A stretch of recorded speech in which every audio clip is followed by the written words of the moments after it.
twabateguriye amakuru mu Kirundi.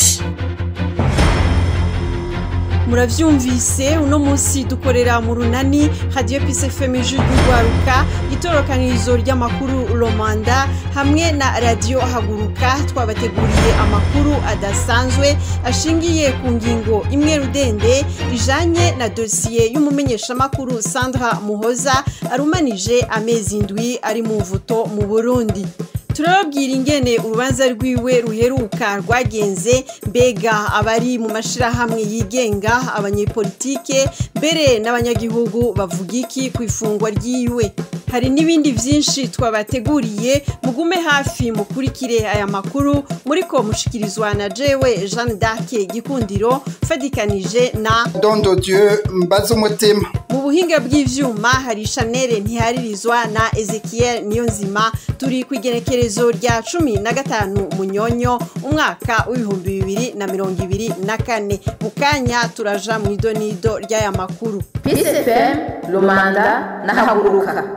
Ku munsi wa kabiri niho umumenyesha makuru Sandra Muhoza yarengutswa mu ntahe y'Icese muri sentare nkuru ya Mukaza mu gisagara ca Bujumbura. Uburanira leta y'u Burundi yamusabiye umunyororo w'imyaka 12. Ababuranira uwo mumenyesha makuru bobo basaba ko yorekugwa kuko mu vyo yagirizwa ngo yavugiye mu mugwi WhatsApp atacaha kirimo. Robert Mugabo yakurikiranye urwo rubanza. Umumenyesha makuru Sandra Muhoza yagirijwe kuvogera imbebe z'igihugu hamwe no kubibugwanko rw'amacakubiri mu ntahe y'Icese yo ku munsi wa kabiri muri sentare nkuru ya Mukaza. Uwaserukiye leta yasiguye ko imvugo yiwe mu mugwi WhatsApp mu kwezi kwa kane yari guhungabanya umutekano w'igihugu cy'u Burundi. Aho muri uwo mugwi WhatsApp hariko havugwa ibijanye n'imipanga vyavuzwe ko yoba yari kwiragizwa mu gihugu. Uburanira leta aca musabira umunyoro w'imyaka 12 n'ihadabu y'umuliyoni w'amafaranga y'amarundi. Ababuranira ubumenyesha makuru w'ikinyamakuru Ranova bo babibona ukundi. Kubgabo ibijanye no kuvogera imbibe bikoreshwa mu kuvuga igihugu giteye ikindi, Sandra Muhoza nawe akaba atari igihugu. Abo bashingwa manza baravuze kandi ko igihugu kitavogerewe kuko atakimenyetso na kimwe kivyerekana. Ibijanye n'ubutumwa bwo kuri WhatsApp abaserukiye leta bavuze ko bibugwanko bw'amacakubiri, ababuranira umumenyesha makuru Sandra Muhoza bishuye ko atari ivyo. Baca banegura n'ingene kuri ico kibazo abandi bagize ico bashikiriza muri uwo mugwi wa WhatsApp akaba ari nabo barize Sandra Muhoza batigeze babazwa n'ikintu na kimwe nk'uko amategeko bitegekanya. Ababuranira umenyesha makuru Sandra Muhoza baca basaba ko yorekugwa kuko atacemezo na kimwe gifise ifatiro cerekana ku vyaha yagirijwe. Ababuranira Sandra Muhoza bakaba berekanye kandi ko uwo mumenyesha makuru yaburanishijwe muri sentare itabifitiye ububasha. Aha bakaba basiguye ko amategeko ategekanya ko wagirizwe icaha aburanira hico caha cakorewe canke aho bamusanze. Ubwo rubanza rukaba rwahizwe mu mwiherero sentare kazoruca mu kwezi kuza kwa Kigarama. Urakoze Robert Mugabo. Muri aya makuru twashimye kugaruka ku ifatwa rya Sandra Muhoza, uwo mumenyesha makuru w'ikinyamakuru Ranova akaba yafatiwe Ingozi abanje gutumwa ko n'umugwizatunga batazira Porchen bivugwa ko akorana n'iperereza. Idonido ry'ingene yafashwe tubibwirwa na Claudine Ndayishimiye. Hari ku munsi wa gatandatu igerekezo ya 13 ndamukiza uyu mwaka 2024 igihe c'isaha 5 z'umurango aho Sandra Muhoza yahamagagwa na Manirakiza Mark batazira Portion umugwizatunga wo mu ntara ya Ngozi, mbere bivugwa ko akorera iperereza kandi ari na Somambike umukuru w'igihugu. Yamuhamagaye kuri telefone ngendanwa amubwira ko ashaka kumuha amakuru ajanye n'amavoka yari karasarura. Umenyesha makuru Sandra Muhoza yaragize amakenga aca abaza Portion ko yoba yatumiye abandi bamenyesha makuru. Namwishura ko atabandi arabwira ahubwo ko yifuza ko ari we akora iyo nkuru ubwa mbere. Portion yongeye amubwira ko bine babona ko bikenewe baca bahamagara ayandi maradiyo. Sandra Muhoza yabananije kugira amakenga aca nagerageza kumwikura amubwira ko ikinyamakuru akorera kidasohora amakuru mu mpera z'indwi. Yaciye agerageza kumwumvisha ko iyo nkuru yiwe yohava ayicereza mbere amurangira ayandi maradiyo. Portion ntiyashizwe kuko yahavuye yemera ko atangorane vyo mutera naho iyo nkuru yosohoka ku munsi wa mbere acambwira ko mu misi yindi atari hazobari. Sandra yaciye yikora kuri bagenzi b'abamenyesha makuru bakorera ibindi binyamakuru arabaganirira ubwo butumwa yahawe. Nabo bagira ubwoba ariko baratinda baramuremesha ngo amwitabe aheza mu hiyo nkuru.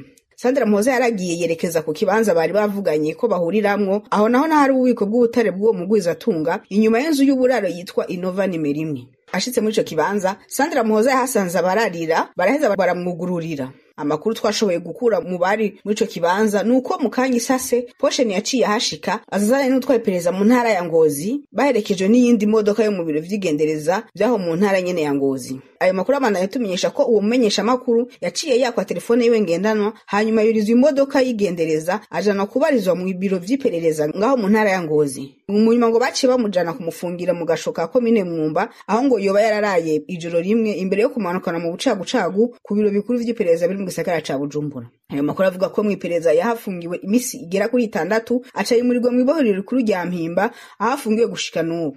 Urakoze Claudine Ndayishimiye. Mu myaka yababa 20 umugambwe CNDD FDD umaze ku butegetsi abamenyesha makuru baratotejwe akatari gake. Muri bo harimwo abagiye barapfungwa tutibagiye uwishwe n'uwabuzwe irengero. Ninete Nancy Mutoni aratubwira bamwe bamwe. Muri Munyonyo mu mwaka w'ibihumbi 2011 umumenyesha makuru Hassan Ruvakuki yakorera Radio Bonesha FM n'igisata cy'igiswahili c'iradio y'Abafaransa RFI yarafashwe arafungwa yagirizwa gukorana n'imigwi y'iterabwoba mu nyuma yagirizwa gukorana n'imigwi y'abagwanyi. Ico gihe yafashwe yavuye mu gihugu ca Tanzania gukurikirana amakuru y'umugwi w'abagwanyi witwa FRD abanyagihugu. Muri Nzero mu mwaka w'ibihumbi 2015 umuyobozi wa Radio RP ya Bobo Rugurika yarafashwe arafungwa azira amakuru ajanye n'igandagurwa ry'ababikira batatu b'abatariyano kuri paruwasi ya Kamenge mu gisagara ca Bujumbura. Umuyobozi wa RP yahavuye arekugwa mu kwezi kwa Ruhuma uwo mwaka nyene w'ibihumbi 2015. Kwigenekerezo rya 13 Gitugutu mu mwaka w'ibihumbi 2015 umenyesha makuru yafata amasanamu Christophe Nkezabahizi yakorera radio y'igihugu RTNB yaratewe iwe muhira n'abantu vyavuzwe ko ari abakozi b'iperereza aho bamugandaguranye n'umuryango wiwe. Kugeza ubu nta butungane bwigeze bubaho kubijanye n'ubwo bwicanyi. Muri Mukakaro mu 2016 umumenyesha makuru w'ikinyamakuru Iwacu Jean Bigirimana yaranyurujwe n'iperereza arabugwa irengero. Kuwa 22 Gitugutu mu mwaka w'ibihumbi 2019 abamenyesha makuru Christine Kamikazi, Agnes Ndirubusa, Terence Mpozenzi, Egide Harerimana n'umushoferi wabo Adolphe barafashwe barafungwa mu gihe bari bagiye gutohoza amakuru yarajanye n'intambara hagati y'igisirikare c'u Burundi n'umuharire de Tabara. Kiretse umushoferi yarekuwe kare abamenyesha makuru 4 bahavuye barekugwa kuwa 24 Kigarama mu mwaka w'ibihumbi 2020 bivuye ku kigongo c'umukuru w'igihugu. Uwundi mumenyesha makuru yarekuwe bivuye ku kigongo c'umukuru w'igihugu ni Floriane Irangabiye akorera Radio Igicaniro. Aho hari muri Mukakaro muri umwaka nyene turimwo 2024 Floriane Irangabiye yari yafunzwe kuva muri Myandagaro mu mwaka w'ibihumbi 2022.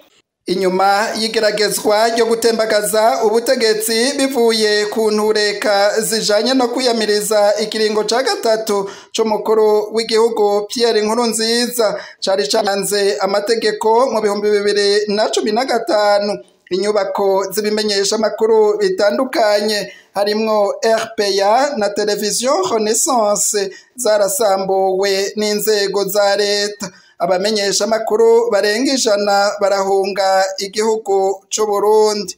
Mukanya tubashikiriza ivyo bamwe n'abandi bavuga kuri iryo pfungwa ry'umumenyesha makuru Sandra Muhoza. PSFM Lumanda na Haguruka. Duhereye ku banyagihugu abatari bake mu bo twavuganye bo mu mihingo itandukanye bavuga ko umumenyesha makuru Sandra Muhoza akwiye kurekugwa ku Kongo ariko ahoga ubusa. Aba ni bamwe mu bo twavuganye. Ikibazo cha Sandra Muhoza kuko ndakibona nk'umunyagihugu.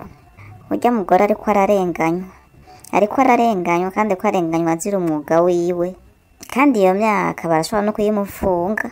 Jeno saba leta gusa ko yo kukubita gashi ikareka ubucamanza bugakora ataho buhengamiye. Ubucamanza bugakora bwigenga atana hamwe buhengamiye bwisubiza umutamana.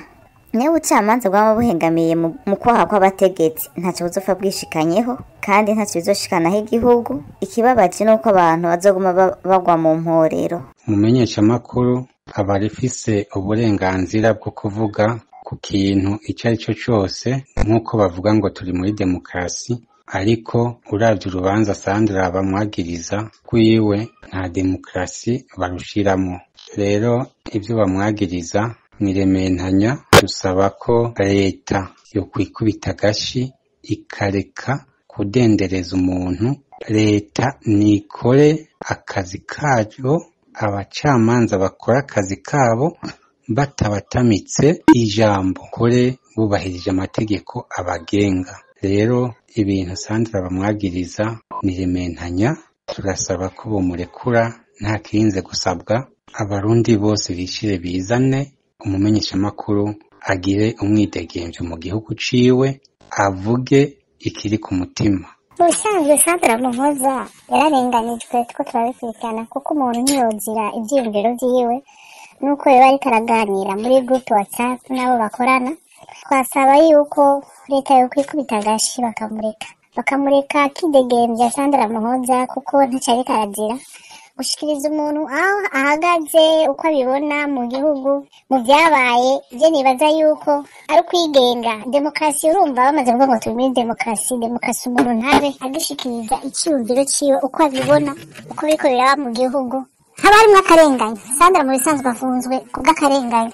Ego twasaba yuko n'ukuri uwo mweza agataha mu muryango wiwe.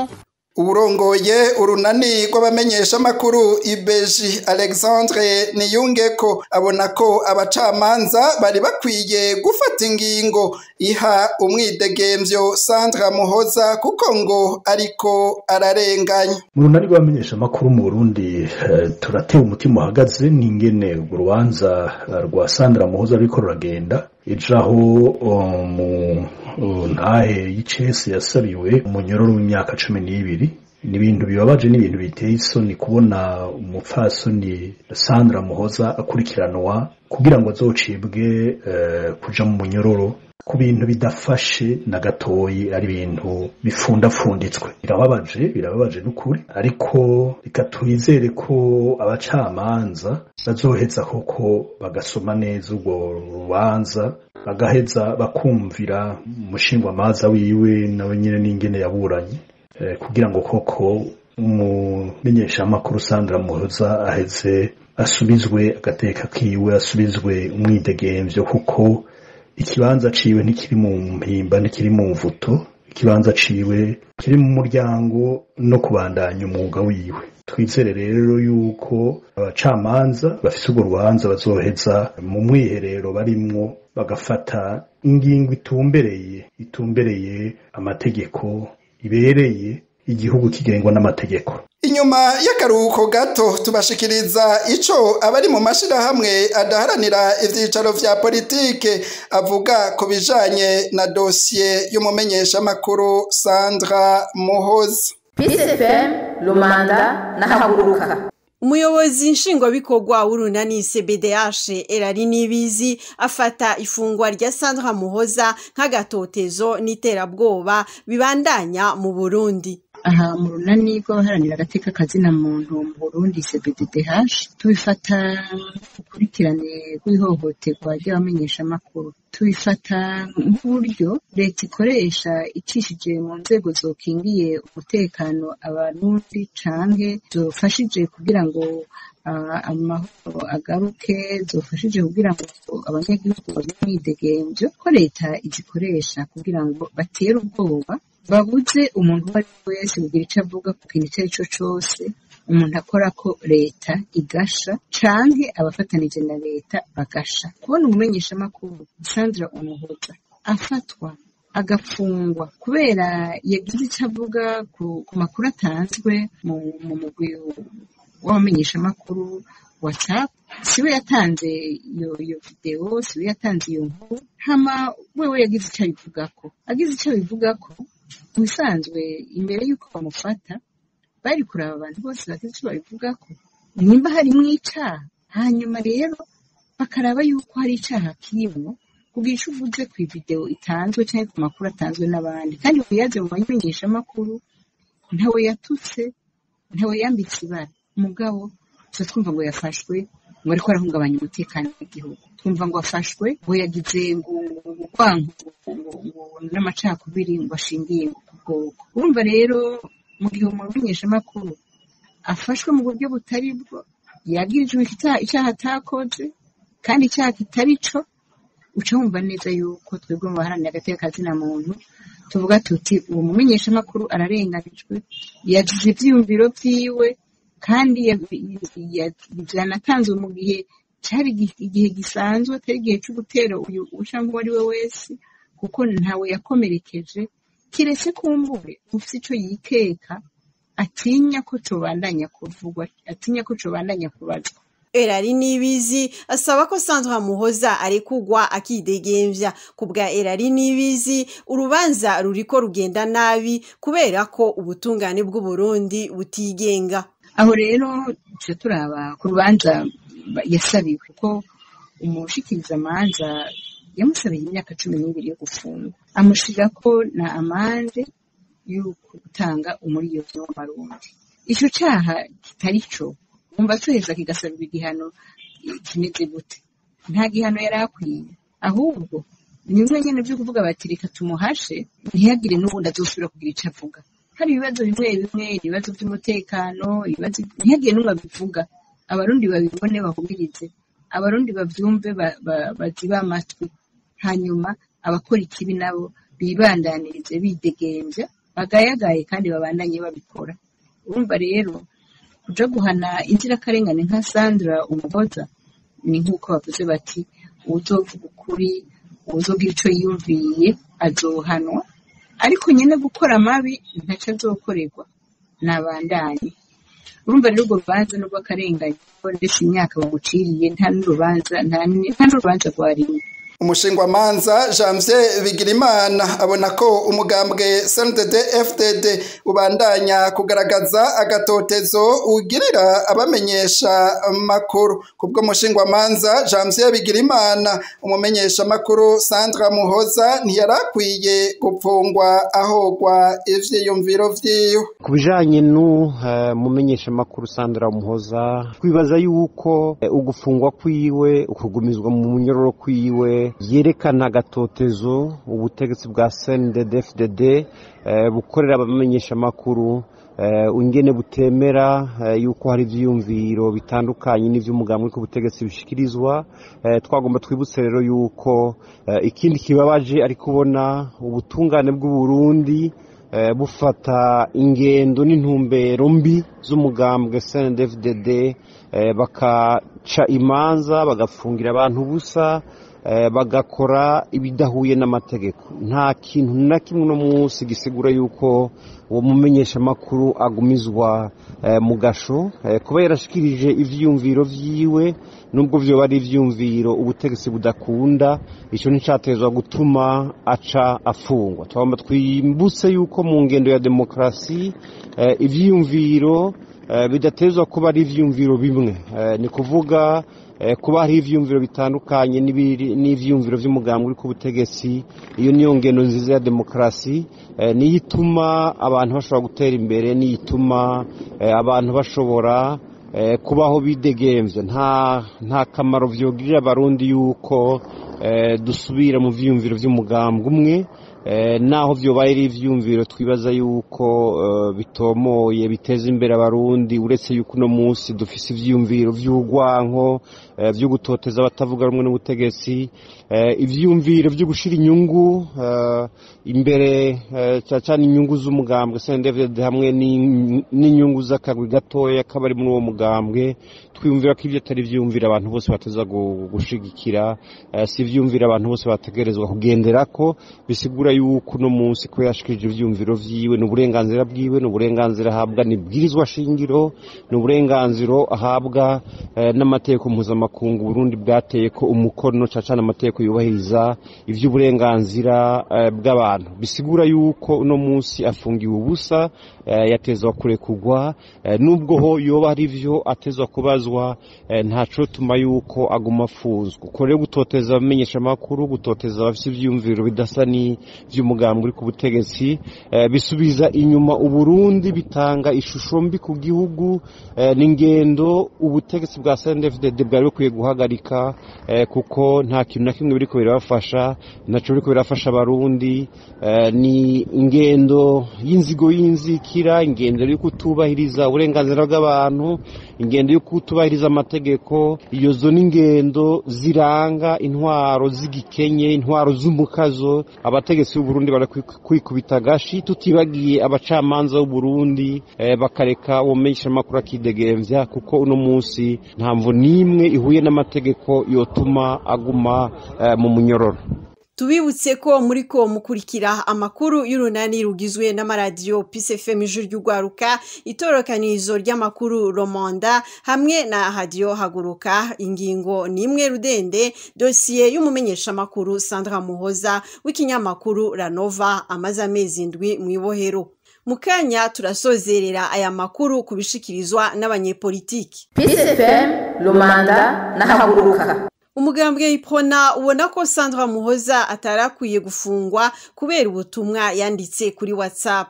Kubwa Olivier Nkurunziza arongoye umugambwe Iprona umumenyesha makuru Sandra Muhoza yorekugwa akaburana yidegemvya. Twebwe icyo tuvuga mu mugambwe w'abadasigana Iprona ivyandikwa mu magrupe arimwe abantu ni byinshi cyane. Ivyo rero ntibiba bikwiye gupfunga umumenyesha makuru. Abamenyesha makuru igihe habaye utugorane nk'utwo bategerezwa kubaha utundi duhano twabaramande bashobora kubaca kuko gupfunga umumenyesha makuru ni igikorwa cyokorwa ubwa nyuma. Nta kintu mbona cotuma umumenyesha makuru apfungwa umwanya ungana gutyo agapfungwa zira message muri WhatsApp abantu bakagikora nk'ikintu gikomeye umenga nibara ryaguye mu gihugu.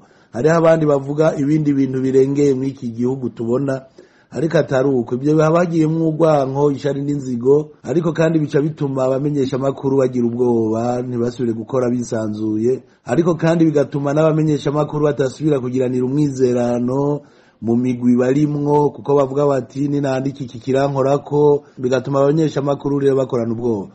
Twebwe ico dusaba nuko umumenyesha makuru Muhoza yorekugwa agaburana yidegemvya ivyo bamubaza hanyuma bagategura inyigisho. Mw'iki gihugu hari abantu benshi bamaze gukomereka tugakomeretswa n'inyigisho z'amacakubiri mu muryango mu bantu benshi. Izo ni inyigisho tutezwa kugira ngo abantu bagende bakira mu mitima yabo. Turifuza yuko ugupfunga umumenyesha makuru cyo ikintu kirengeye babona ko gira gihungabanya umutekano w'igihugu canke ari ibindi bintu bikomeye. Gupfunga rero umushinga umumenyesha makuru mwanyunga nuko muziza ubutumwa bwaciye mu mugwi muri groupe WhatsApp urumva ko biteza isoni igihugu. Ivyo rero ni ibintu abariko barabikurikirana mu butungane boheza umuntu akabura naridegemvya agakora hagomba nyuma hakajaho n'inyigisho zo kwigisha abantu kuvuga no kwandika ibintu by'imvugo ziremesha. Je nivyo novuga mu mugambwe w'abadasigana Iprona. Ico dusaba nuko abacamanza bo kwigenga bagakoresha gusoma amategeko ntibakoreshe inguvu zishobora kuba ari z'ubutegetsi cyangwa z'ahandi. Ivyo byari ibintu bituma abamenyesha makuru bashobora gukora bitonda. Rero uwo mumenyesha makuru yorekugwa agakora yidegemvya. Emmanuel Nkengurutse yahoze ari umukenguza amateka abona ko Sandra Muhoza atari guhogwa ivyo yanditse mu mugwi wa WhatsApp. Emmanuel Nkengurutse abona ko iyo nyifato ya leta y'u Burundi iyiha ishusho mbi. Ngaha jewe ndavuga ko ari leta igihugu cyo kizokwamaho ariko bivanye na leta ibifise kiba gifise ishobora ishusho nziza canke ishusho mbi.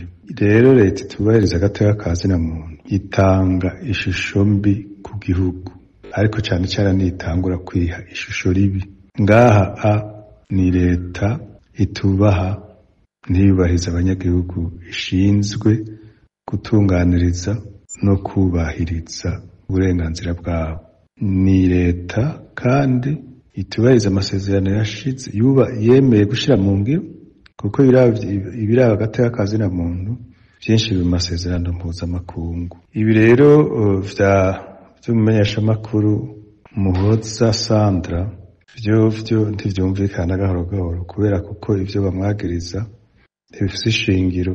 Umumenyeshamakuru biboneka yuko yavugiye ibintu ku muhora wa WhatsApp. Umuhora wa WhatsApp rero ni umuhora wugaye, si umuhora w'ishengero.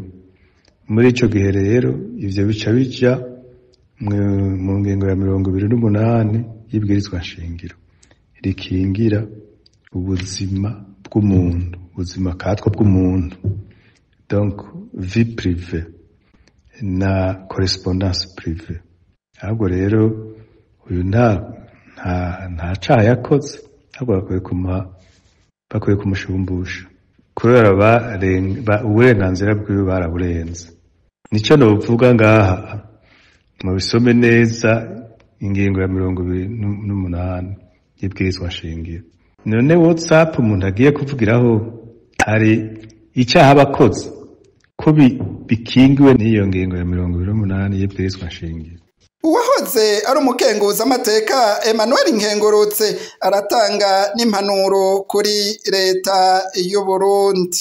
Nuko leta yokwikubita agashi igaheba kwiyumvira yuko abantu ishobora kubafata nk'ibikoko ushobora gushira ahantu ukabibuza gusohoka cyangwa gutembera ugirane. Abantu bose ntibashobora kwiyumvira kumwe, abantu bose ntibashobora gukunda ibintu bimwe, abantu bose ntibashobora kugira ishusho rimwe. Leta ni yikubita agashi yugurure ireka abantu biyumvire bavuga ibyo biyumvire, yubahiriza agateka kazina muntu, hamurabe ko ibintu bitazosubira mu buryo nubwo bukene Burundi burimo uzava bugabanuke. Ni kuri izo mpanuro za Emmanuel Nkengurutse dusozereye ko amakuru yacu yo kwigenekerezo rya 15 Munyonyo umwaka wa 2024. Uno munsi twakoreye mu runani nk'uko mwabikurikiye Radio Peace FM y'Ugwaruka, itorokanirizo ry'amakuru Romanda na Radio Haguruka. Twagarutse kandi muri dossier ya Sandra Muhoza amaze amezi afunze. Turabashimiye mwese mwaduteza abiri. Kuri mikro mwari kumwe na Jean d'Arc Gikundiro hamwe na Don de Dieu mbaza umutima. Mugire ijoro ryiza. Muhejeje kumviriza amakuru y'urunani y'amaradiyo.